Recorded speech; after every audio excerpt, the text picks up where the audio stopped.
Hi ಎಲ್ರಿಗೂ. ಇವತ್ತು ನಾನು ಈಸಿಯಾಗಿ ಮನೆಯಲ್ಲೇ ಹೇಗೆ ಚೀಸ್ ಪಾವ್ ಭಾಜಿ ಮಾಡಬಹುದು ಅಂತ ತೋರಿಸಿಕೊಡ್ತೇನೆ. ಮೊದಲು ಕುಕ್ಕರ್ನಲ್ಲಿ ಬೀನ್ಸ್, ಆಲೂಗಡ್ಡೆ, ಬಟಾಣಿ, ಕ್ಯಾರೆಟ್, ಕ್ಯಾಪ್ಸಿಕಮ್, ಟೊಮೆಟೊ, ರುಚಿಗೆ ತಕ್ಕಷ್ಟು ಉಪ್ಪು, 1 ಗ್ಲಾಸ್ ನೀರು ಹಾಕಿ 5 ವಿಸಿಲ್ ಬರುವವರೆಗೆ ಬೇಯಿಸಿಕೊಳ್ಬೇಕು.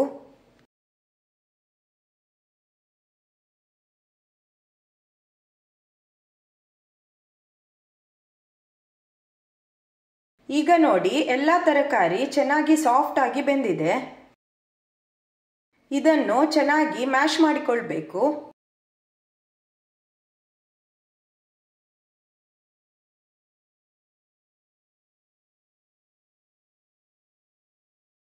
ಒಂದು ಬಾಣಲೆಗೆ ಸ್ವಲ್ಪ ಬೆಣ್ಣೆ ಹಾಕಿ, ಇದು ಕರಗಿದ ಮೇಲೆ ಒಂದು ಸಣ್ಣದಾಗಿ ಕಟ್ ಮಾಡಿದ ಈರುಳ್ಳಿ ಹಾಕಿ ಫ್ರೈ ಮಾಡಿ.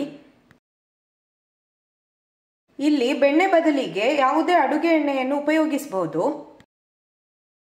ಆದರೆ ಬೆಣ್ಣೆ ಹಾಕುವುದರಿಂದ ಪಾವ್ ಭಾಜಿಗೆ ಒಳ್ಳೆ ಟೇಸ್ಟ್ ಬರ್ತದೆ. ಈಗ ಜಿಂಜರ್ ಗಾರ್ಲಿಕ್ ಪೇಸ್ಟ್ ಹಾಕಿ 2 ನಿಮಿಷ ಫ್ರೈ ಮಾಡಿ.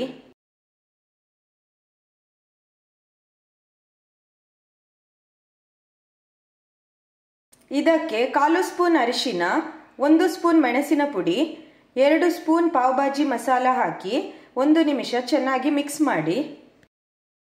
ನಿಮ್ಮ ಟೇಸ್ಟ್ಗೆ ತಕ್ಕಂತೆ ಈ ಪುಡಿಗಳನ್ನು ಹೆಚ್ಚು ಕಡಿಮೆ ಮಾಡಬಹುದು.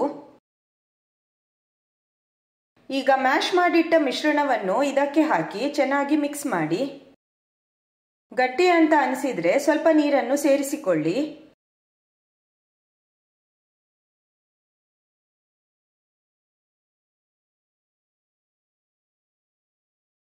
ನೋಡಿ, ಇಷ್ಟು ಹದದಲ್ಲಿ ಇರಬೇಕು.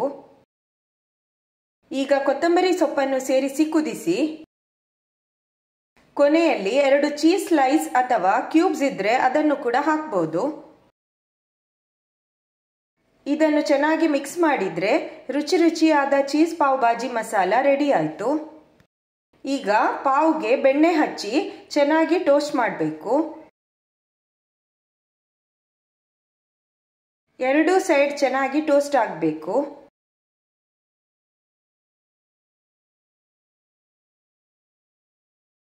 ಪಾವ್ ಭಾಜಿಯನ್ನು ಯಾವಾಗಲೂ ಬಿಸಿಯಾಗಿರುವಾಗಲೇ ತಿನ್ನಬೇಕು. ತಣ್ಣಗಾದ್ರೆ ಅಷ್ಟು ಟೇಸ್ಟ್ ಆಗೋದಿಲ್ಲ.